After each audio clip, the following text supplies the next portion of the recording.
Hey YouTube.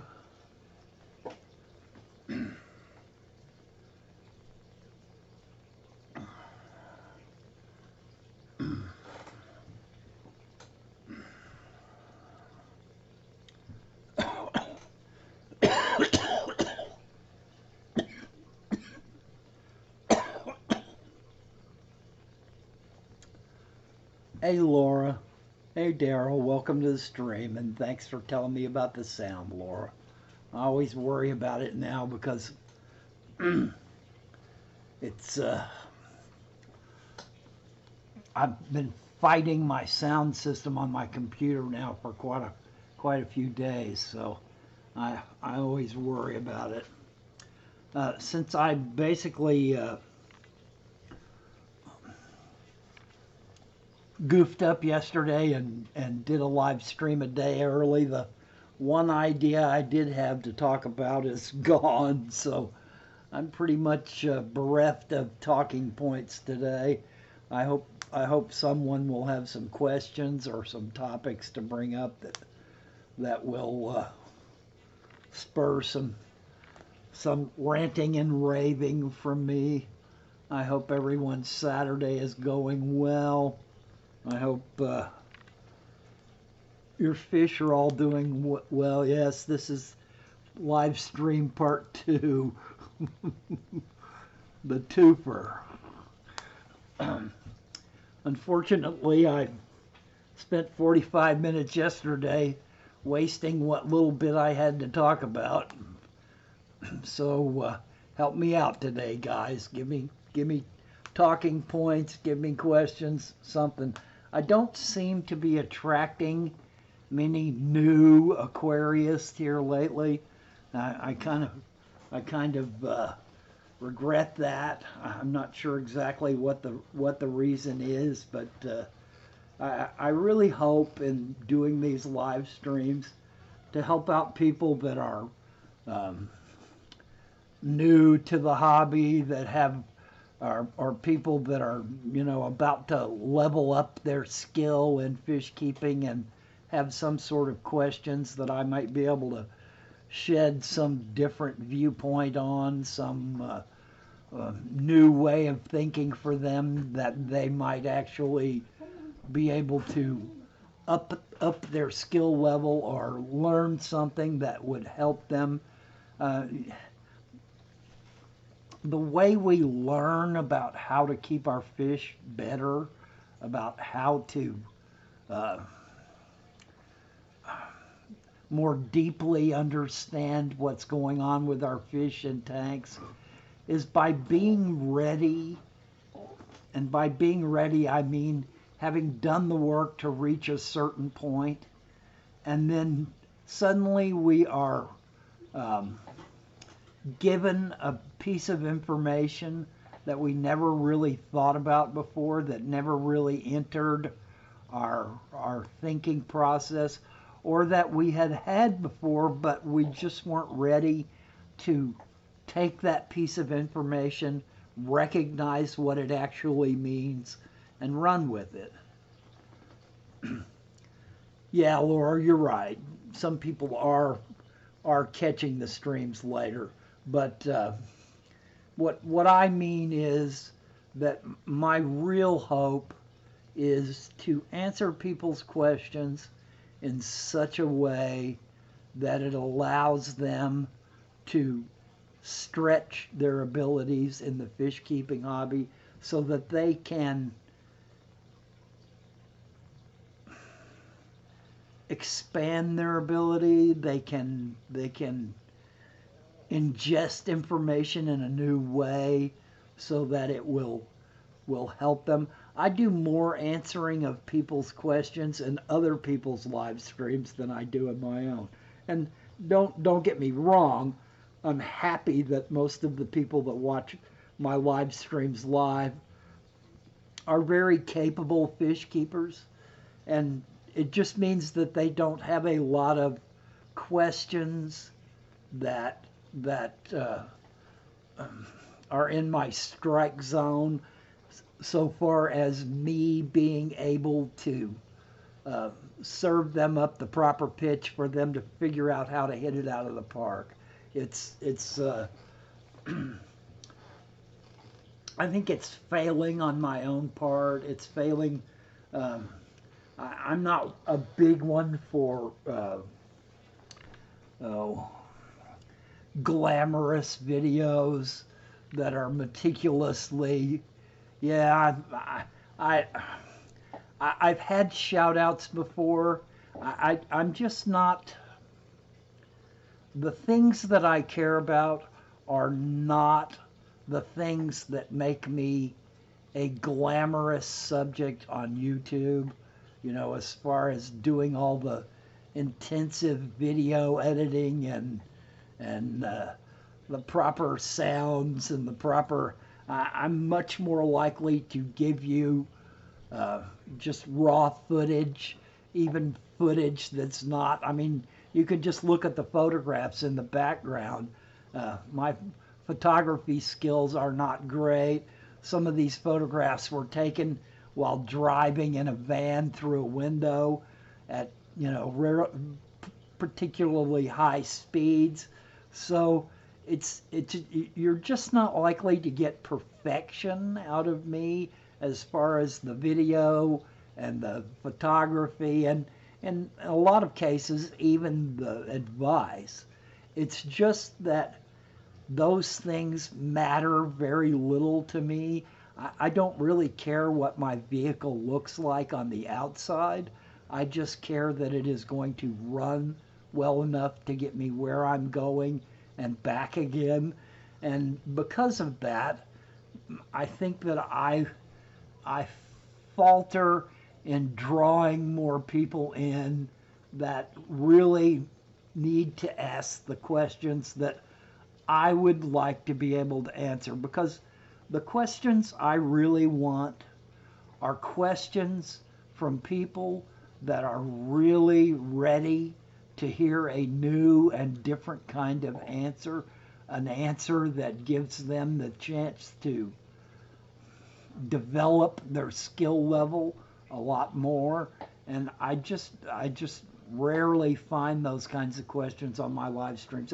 It's a product of not having, you know, more than 15 or 20 people in a live stream, I'm sure.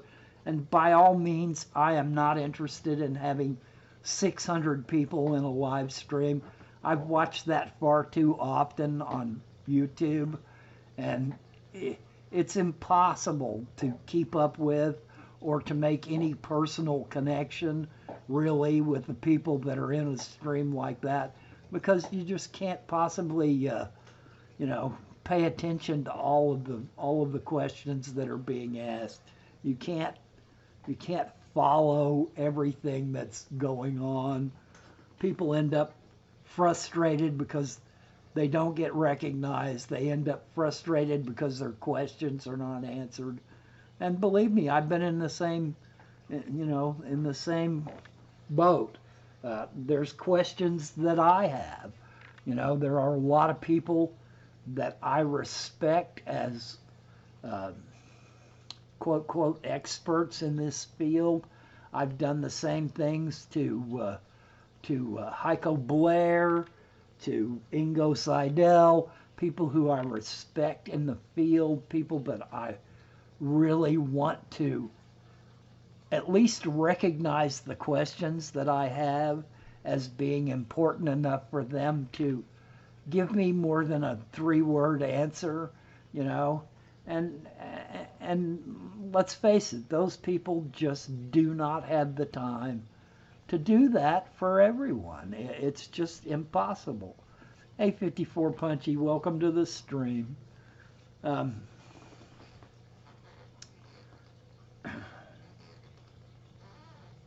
yeah, Daryl says I don't even follow the chat much on the biggest YouTubers because it's just continuous motion.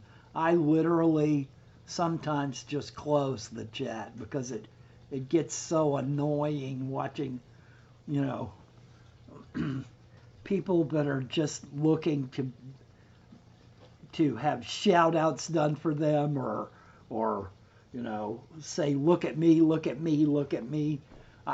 I'm really more about people that are genuinely in a situation where they have done the research, they have studied as much as they could, but they just can't figure out how to get around whatever issue they're having is.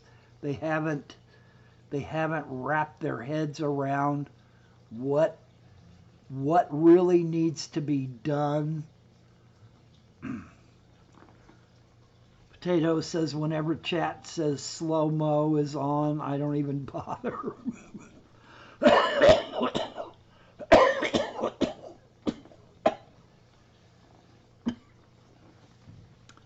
Yep, I know how you feel, and welcome to the stream.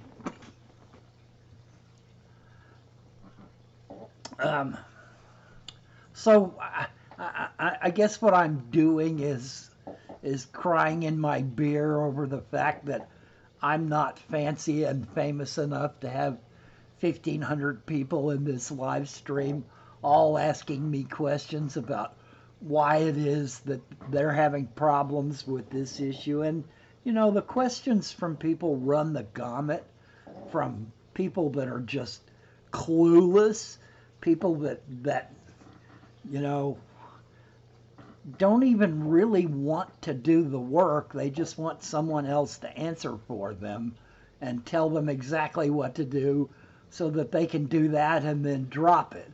You know, well, the kinds of questions that I'm looking for are people that are really trying to learn, that they've been doing their best to study. They've been watching YouTube videos. They've been following topics on the internet. They're on chat boards and they're on people's vlogs trying to figure it out. And even though they have all this information that they've gathered, it doesn't equate to them putting it into action. You know, you can have a ton of information, but if you can't figure out how to put that information into action in your particular instance, then it's almost useless. You know, it just makes it more frustrating for you. And I think it's important that there be people out there that recognize that can see that that's what's going on, can discern from the question itself that this is somebody who's really trying, someone who really is reaching for understanding this situation enough to actually do. Hey, IFG, welcome to the stream, man.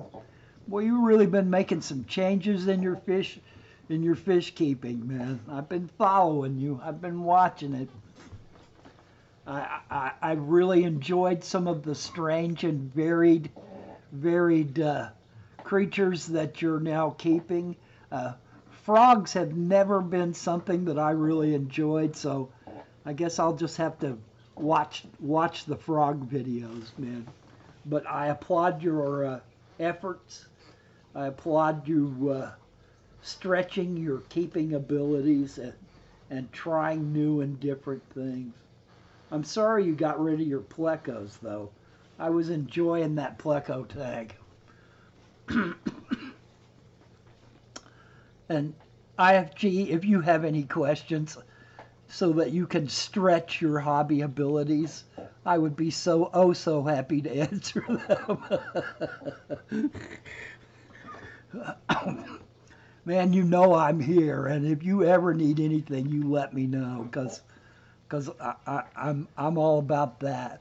But I'm probably not going to offer you much insight or information that's really gonna stretch your hobby keeping. You're much more likely to offer me insight that will stretch my hobby keeping. But I appreciate you being here, man. And I hope if you are around and hear people asking questions that you not text while driving, but pull over and text them an answer. So I guess what I'm just really trying to get at is that most of you guys have a great ability in the hobby. You each have areas where you've exhibited excellence from my experience.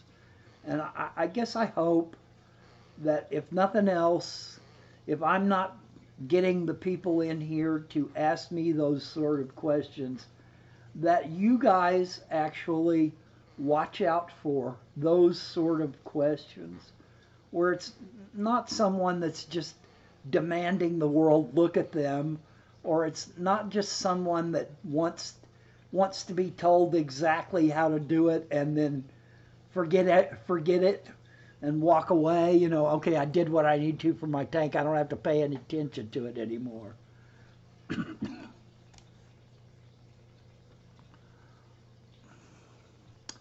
Laura brings up a good point because yesterday I was talking mostly about water changes. That's one of the things that's been on my mind a lot.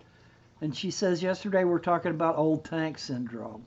It shocks the fish if you suddenly change the water. So how would you fix it? Just small water changes over a few weeks, or would that even cause damage?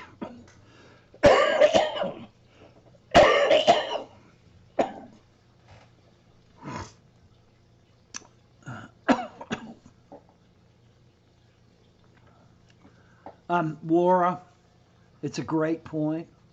Um, and the answer is that old tank syndrome did not happen overnight.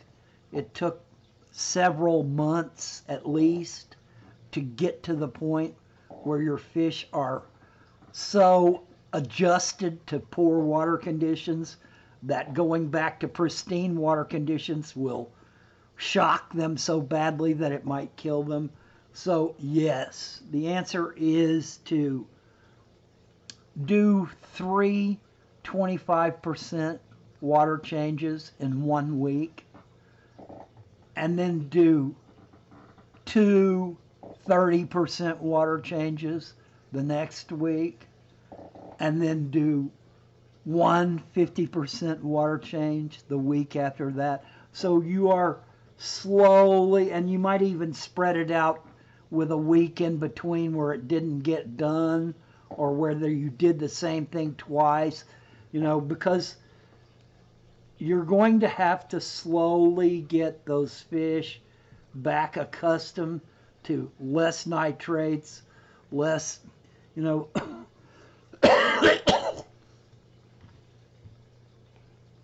their bodies, the way their osmotic process is going, is accustomed to dealing with the water that they are in. You know, so they have slowly adjusted. Their body has learned how to act to deal with the conditions that they're in. It's not good for them. Eventually it will kill them just dealing with the conditions that they are in. Hey, Oddball Aquatics, welcome to the stream. So you have got to give your fish a fighting chance by slowly pulling back from those bad water conditions by doing incremental water changes, only more of them and quicker than normal, so that they get a chance, but by small increments, so that they get a chance to allow their bodies to readjust to the new condition in the tank, which is better than the old condition, and then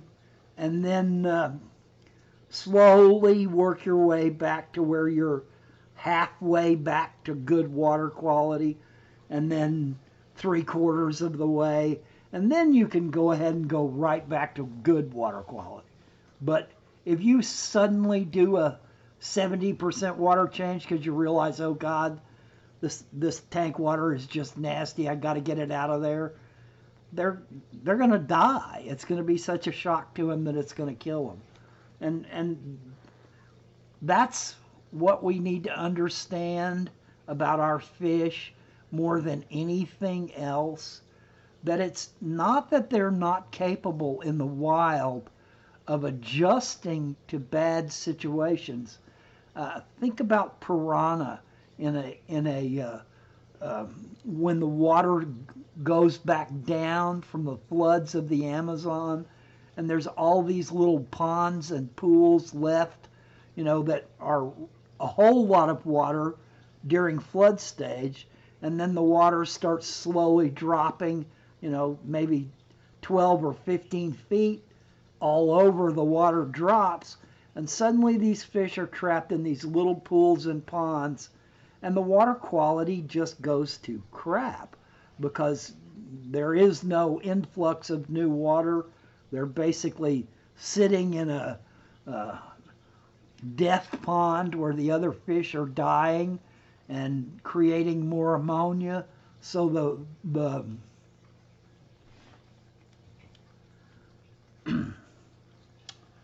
Laura says, "Oh, that's more than I thought it would be. I assumed it would be so bad. It would be more like 10% a week for a good few weeks." Laura, that would be a perfectly acceptable way to do it. 10% would be great. 25% water change is just barely enough to affect the nitrate level in a tank. So I would recommend a little more of a change. I think 25%, 25%, 25% over a period of maybe 2 weeks would actually be much better than just small 10%. If you did a 10% for every day of the week for 2 weeks, that would probably begin to get at it, and it would be much slower. It would be much less adjustment for the fish. But your fish are in a really bad situation because of how bad the water's gotten to be. Laura says, Corey often goes to a retailer who just does top-offs, if I remember rightly, and they have a lot of plants. What are your thoughts on that method? Well, plants change the equation because plants in a large tank will eat a lot of the nitrates, nitrites, even ammonia. They will help break it down. So having a lot of plants in a tank really does change how the tank ages in the sense of having water in it. But topping off, here's the deal with topping off. If you have your regular tap water in a tank, and even a planted tank, and say your regular tap is 200 TDS, and you check the tank water, and the tank water is 280 TDS, and you top off, say it's 2 gallons low in the tank. And what happens when evaporation occurs is that the water vapor is given off, but all of the minerals and the nitrates and ammonia and all of that stuff stays in that water. So 2 gallons of water evaporate, but 2 gallons worth of TDS are added to the water that's left in the tank. So if you do a top off and you put 2 gallons back in of dechlorinated tap water that's 200 TDS into a tank that's 280 TDS because of the evaporation, then you are not really lowering the water TDS in that tank much at all, because the idea of a top off is that you take that tank water back to the proper TDS again. If your tap water is 200 and you're trying to get back to 200 TDS, adding 200 TDS water to the tank is only going to marginally help by topping off. So my point would be, if what you really want to do is get back to 200 TDS in that tank, besides having filtration, besides having chemical filtration, you need to use RO water. You need to put 0 TDS water back in that tank for 2 gallons. And then you will have created a situation where that 280 TDS is now going to be about 220 or 230. It's still higher than your tap water is naturally, but you're not making the situation worse. You're actually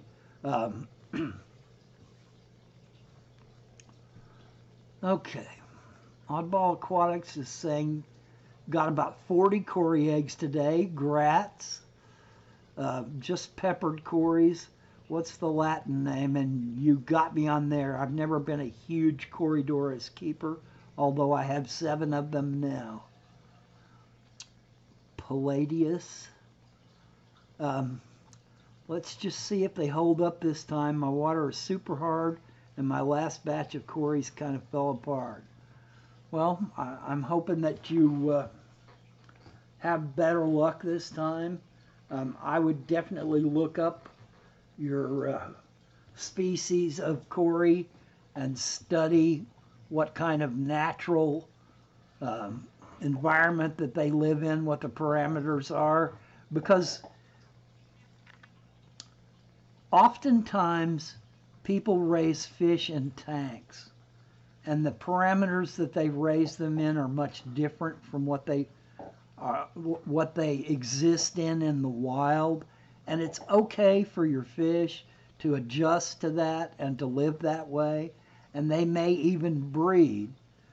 But a lot of times the fry that they have really can't deal with that kind of water quality, and so you need to find some method to give the fry a situation where they're in much closer to their native waters.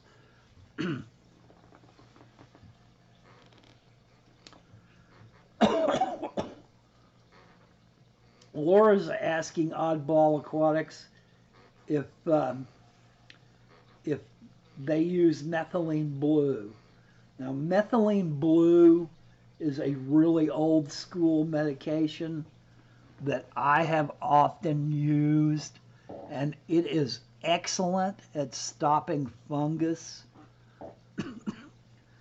There are a lot of newfangled creations that are also good at it, but methyl blue is my go-to.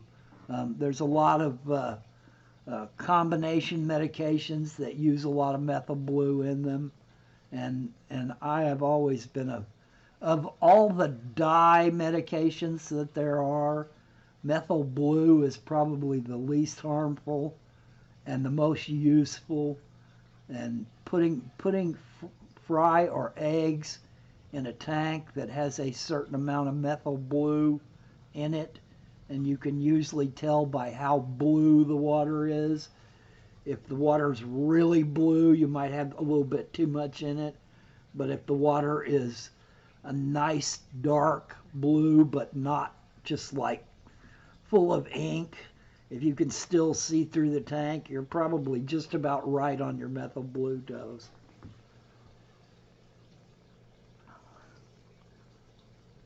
Yeah, fungus. If there is not a parent taking care of the eggs, mouthing them, fanning them, moving them around, or doing whatever's necessary to keep fungus off of them. 54 Punchy says you can also use hydrogen peroxide. I use Indian almond leaf tea, and I've never used that Indian almond leaf tea, but it seems like it would be kind of a black water extract sort of thing with a lot of curative property type stuff in it.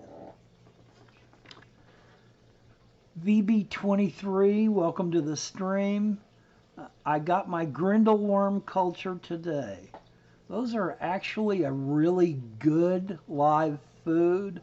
Now, I have never kept grindleworms. One of the reasons that's kept me away from them is that a lot of people have a hard time keeping them going. So I wish you luck. I hope you've done your studying and that you are up to the task. Let us know how it goes. Grindleworms are one that I've thought about many times in the past. They can be particularly good food. Where did you get your grindleworms at? Off Amazon or eBay, or did you get them from Aquabids?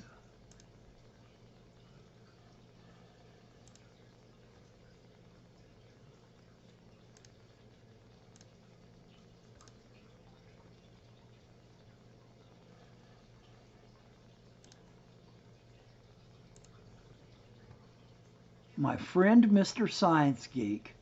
Well, you tell your friend Mr. Science Geek that he is highly respected on this channel. I haven't seen him around in quite a while. I mean, that doesn't mean he doesn't watch, but I particularly am very much in favor of what Mr. Science Geek does in teaching his classes. He expresses science.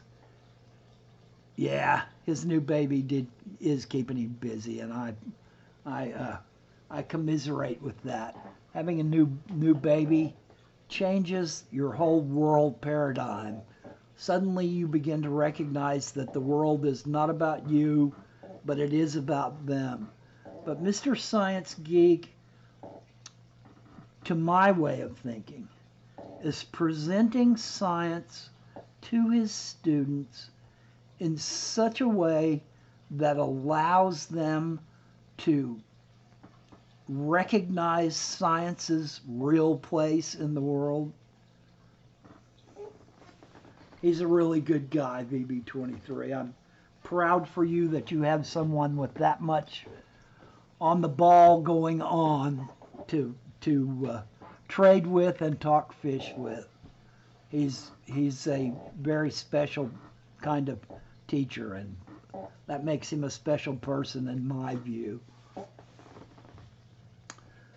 I don't know how he keeps them, but it's my understanding that grindleworms can be pretty delicate in some ways to keep. I've always stayed away from them because I was always afraid I was just going to get them and feed a few and kill the rest. But do tell him that we were talking about him on here and that it was all good. Because I've tried to support him and I've tried to help him out as much as I could. He says that they're easy.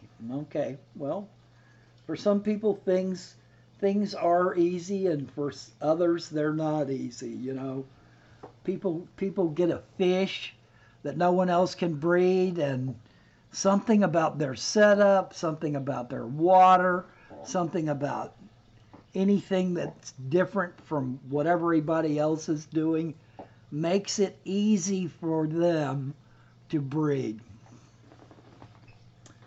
Well, I'm glad you do, VB23. All right, we're rounding the bend on the first half hour here. Any more questions you guys got or topics to bring up? Hey, Kevin, welcome to the stream, man.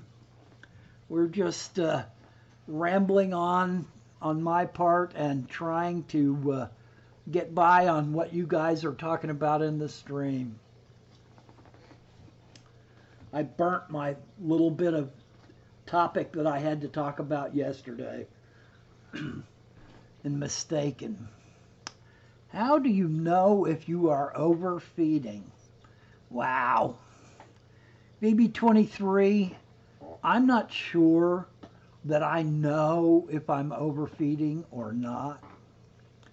I say that because I tend to keep fish that are so reclusive that they don't often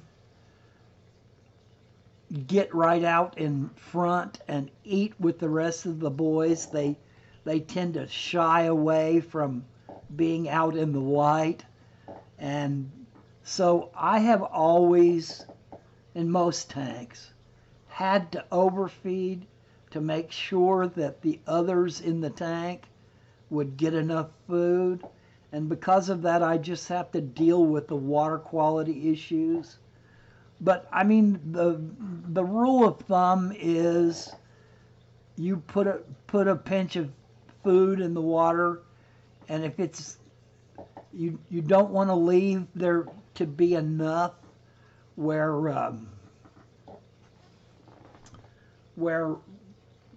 in 3 minutes that it's not all gone.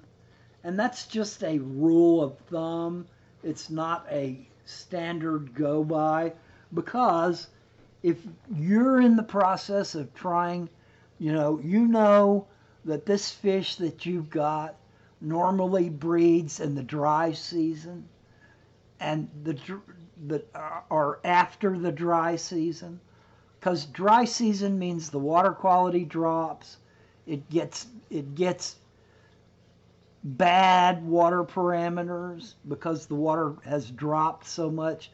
There's a lot less water to suspend all the solids in, so the water quality drops, and that goes on for 3 or 4 months or 5 or 6 months. And then all of a sudden the rains come, and with the rains coming, a lot of new insects are in the air or on the water or on the ground.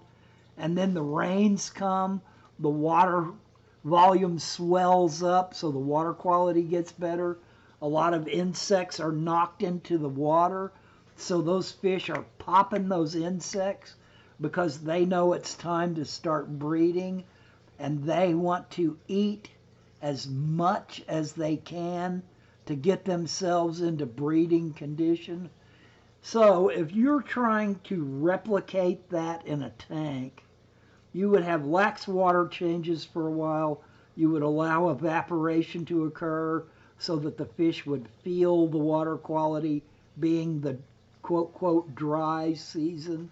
Then all of a sudden, when you could see on the weather report that in a couple of days there was going to be a lot of rain in your area, the barometric pressure was going to change, because those fish in that tank can feel that barometric pressure change coming. It affects their bodies like it affects a barometer. So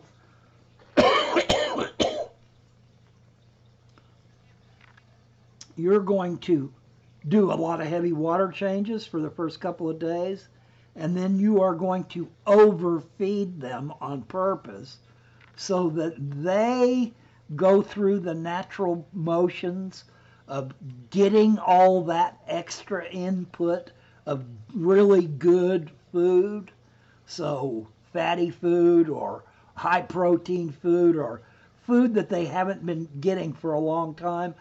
And they get all of that packed in, and then that triggers them to breed. So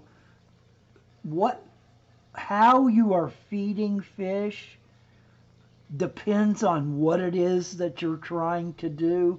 If you're trying to feed a tank that has a lot of plecos in it and several groups of tetras and some voracious cichlids, you're going to have to overfeed that tank to make sure that enough gets down there to those plecos so that when they come out at night, they're going to have something to find and eat. So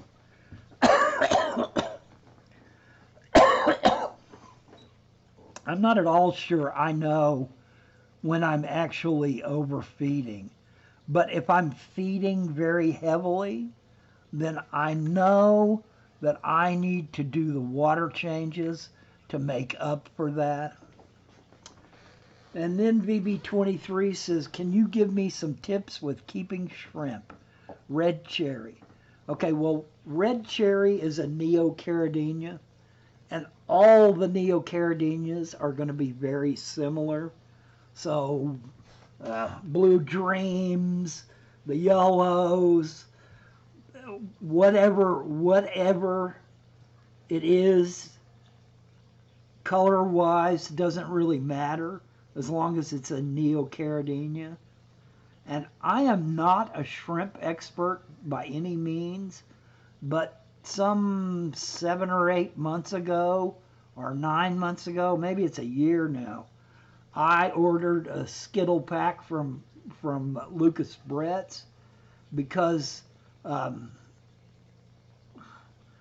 he was so passionate about keeping shrimp that I decided that it would be incumbent on me to try to keep shrimp and see if I could do it. Because you're basically taking a lot of knowledge that you have from fish keeping and transferring some of that into shrimp keeping. And my best advice, oh yeah, Laurel, the green ones were lost. But the green ones weren't lost because of water problems. The jades that we got from my wife's 75-gallon, they were lost because of the big group of rainbows. And they didn't eat them all, but they harried them to death. They chased them around every time they saw them. So yeah, that was about $80 worth of jade shrimp that a tank full of rainbows did away with. So my advice in my vast years worth of experience with shrimp is, one, never put them in a tank that isn't really mature. And by really mature, I mean all of your Malaysian driftwood has algae growing on it.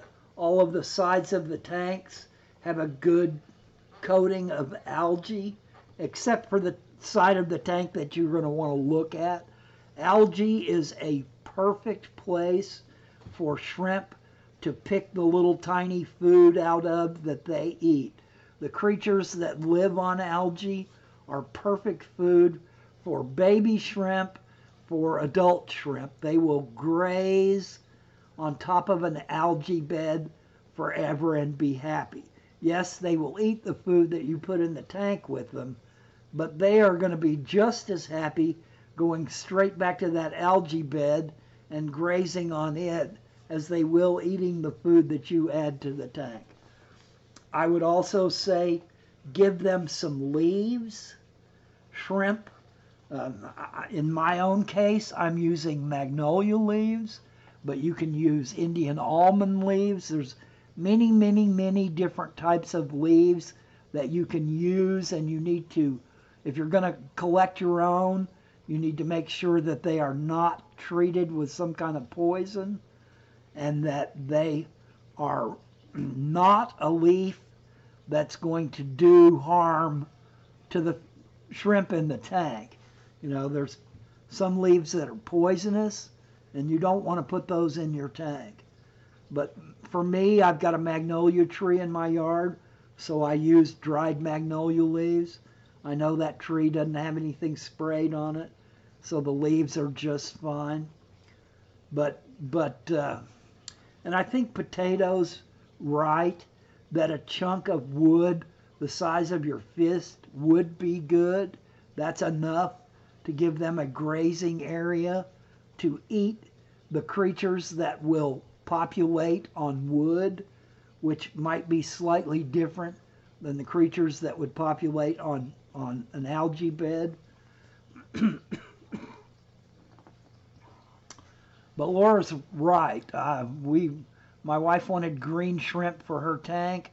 We got some from Flip Aquatics. Rob sent us 10 jades for $80, and they lasted about a month in that tank until we didn't see any of them anymore.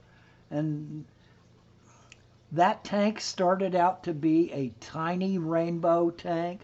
The blue eyes, the types of rainbows that were Oddball Aquatics says I use catalpa leaves in all my tanks.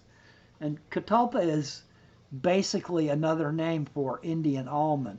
There is a slight difference between the catalpa leaves in the United States and the ones in Asia, but I think that they are very similar trees and that the leaves are very closely related.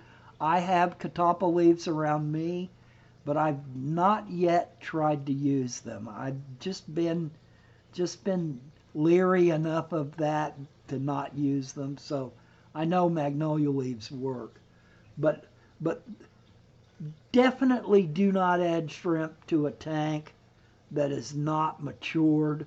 Set your shrimp tank up and let it run for a month or two, and let it develop its own flora and fauna. If there's nothing in the tank that's eating it, then it's going to really, throw a little food in there every now and then to create enough stuff to keep all that stuff fed, and develop a good population of amoebas and stuff like that on your algae beds. And I know it's unsightly, but in a shrimp tank, I think you should prize algae on the sides of your tank. I know that it's not it means that your tank is not in balance with the plants that are in it to have a lot of algae growing, but I really think it's very beneficial to shrimp to have a lot of algae growing. In my 20-gallon high that I have my Skittles group in, I started adding mosses, phyllo moss, Christmas moss. I have a bunch of different kinds of mosses in there, and it is literally a moss garden now. The moss is taking over the tank. I added a piece of bleached coral in there so that they could scratch on that to get calcium if they needed it for their molting, because they really do need calcium. I made a pile of lava rock in the center of the tank, and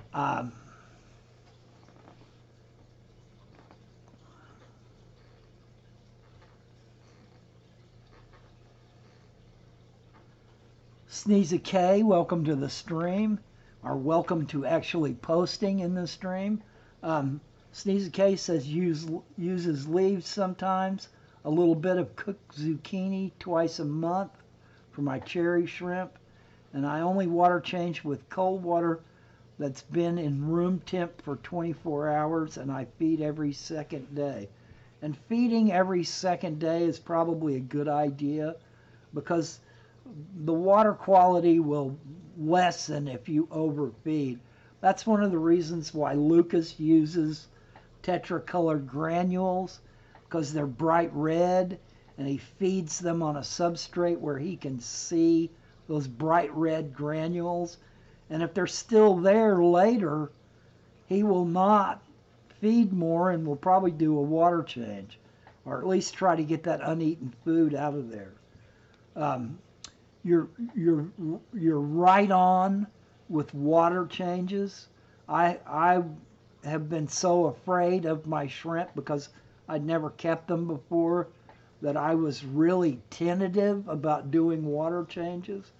And I think if you have a heavily planted shrimp tank, that if you do not overfeed, you do not need to do as much water changes as you would in a normal fish tank because shrimp just aren't that much biomass. They don't release that much.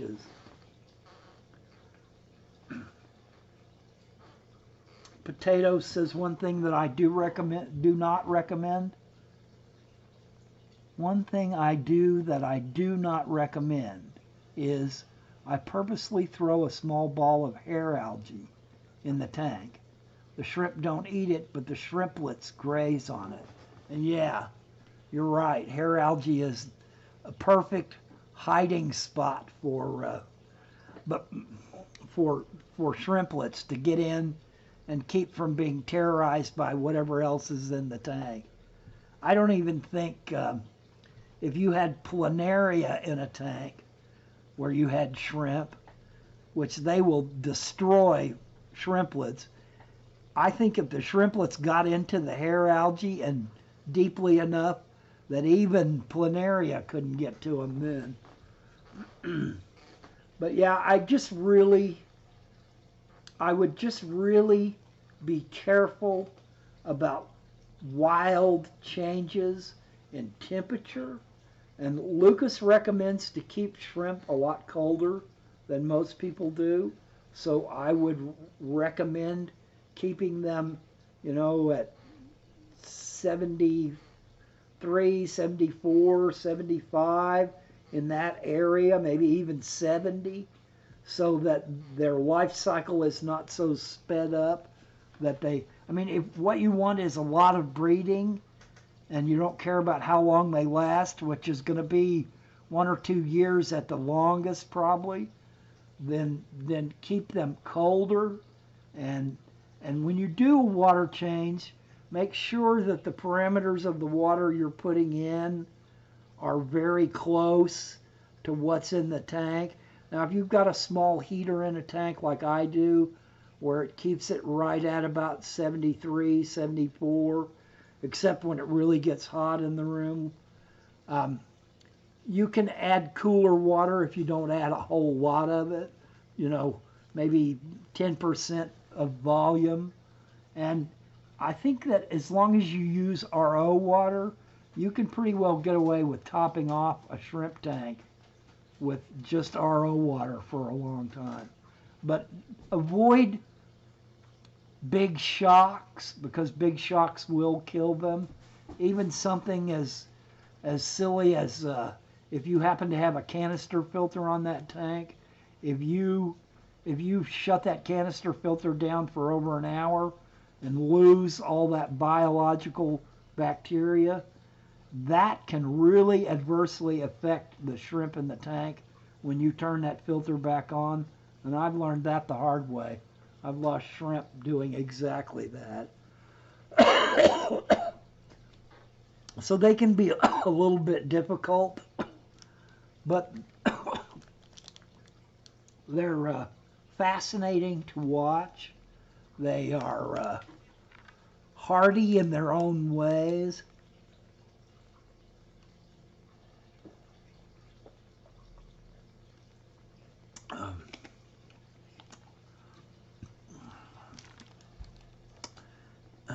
Potato, you put me in a mind of an old teacher that I had that actually he was a coach, but he would take over classes when a teacher was missing.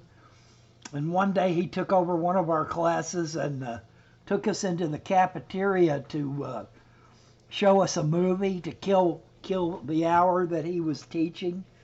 And he couldn't figure out how to get the light switch off in the cafeteria where we were watching the movie. They had those old, you had to have a key that you stuck in and you would move it up or down, turn the light on or turn it off, because they didn't like kids going in there and flipping the light switch off in the whole cafeteria. So he said, do as I say, not as I do.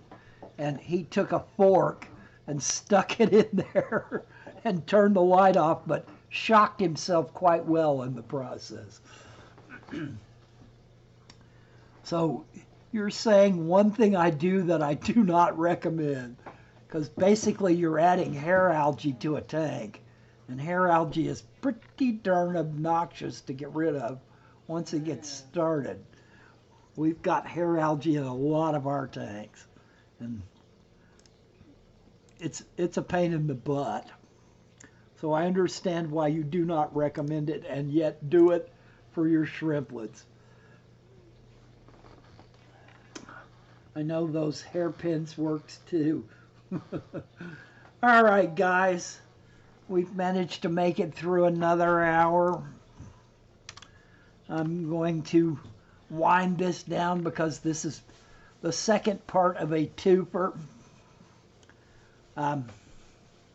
Thank you for spending a little bit of your time with me on Saturday, and I hope in some way I've given out some kind of information that might be useful to you.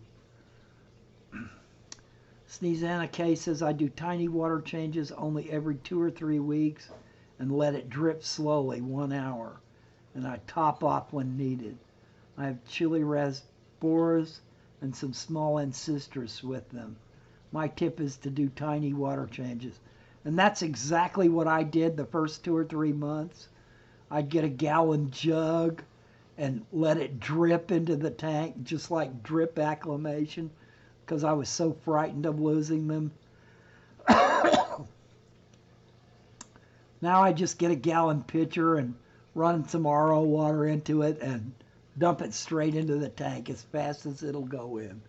I know that they're good for that doesn't really shock them. Hey, little largemouth. Thanks for stopping by. You caught us right at the very end. So anyway, guys, have a good rest of your weekend. And good luck with keeping your fish. And try to, when you can, help others that you see that are new in the hobby, that are stretching, searching for an answer that gives them the way to figure out how to deal with something.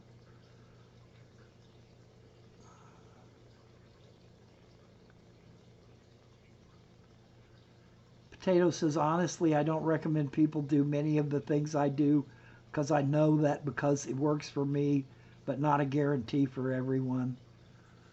And